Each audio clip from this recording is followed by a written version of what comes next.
رب يسر ولا توسر وتمم بالخير وبك نستعين ربنا زدنا علما وعملا وألحقنا بالصالحين.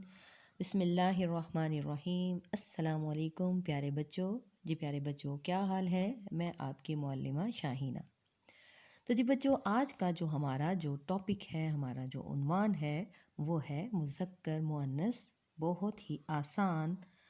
تو مذکر مؤنث آپ کے سلیبس کے مطابق کرنے سے پہلے ہم جان لیں کہ مذکر مؤنث کیا ہوتے ہیں. تو بیٹا اللہ تبارک و تعالیٰ نے ہر جاندار کے کیا ہے جوڑے بنائے ہوئے ہیں. چاہے وہ انسان ہوں، جانور ہوں، پرندے ہوں، چاہے وہ پودے ہوں، ان کے اللہ تبارک و تعالیٰ نے ہر جو جاندار چیز پیدا کی ہے وہ جوڑے کے ساتھ پیدا کی ہے. ان میں سے کیا ہے، ایک نر بنایا ہے اور ایک مادہ بنایا ہے. نر یعنی لڑکے کو ہم مذکر کہتے ہیں اور مادہ یعنی لڑکی کو ہم مؤنث کہتے ہیں. ٹھیک. اب جی آپ کے سلیبس کے مطابق 15 الفاظ ہیں جو ہم آج کریں گے. اس کو اچھے طریقے سے دیکھیں اور یاد کریں. تو جی پہلا حرف ہے جو ہمارا، جو پہلا مذکر ہے ہمارا، وہ ہے دادا دادی. سب کو معلوم ہے، بہت ہی آسان ہے. اس کے بعد ہے جی راجا کا مؤنث ہے رانی، اور شوہر کا مؤنث ہے بیوی. اس کے بعد ہے شیر، اور شیر کا جو مؤنث ہے وہ ہے شیرنی. اس کے بعد ہے نمبر 5 پر کبوتر. کبوتر کا مؤنث ہے کبوتری.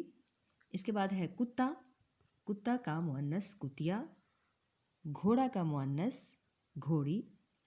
گدھا کا مؤنث گدھی. اور لڑکا کا جو مؤنث ہوگا وہ ہے لڑکی. اس کے بعد آ جائے لومڑ. اس کی مؤنث ہے لومڑی. لمبا کا مؤنث لمبی. اس کے بعد ہے جی مینڈھا. مینڈھا یہ شپ ٹائپ جو ہوتا ہے اس کو کہتے ہیں مینڈھا، مذکر ہوگا، اور جو بھیڑ ہے وہ مؤنث ہوگی. اس کے بعد ہے جی مرغ، اور اس کی جو مؤنث ہے وہ ہے مرغی. اس کے بعد ماموں، اس کے مؤنث ممانی. اور آخری جو ہمارا جو لفظ ہے وہ ہے مرد. اس کی جو مؤنث ہے وہ ہے عورت.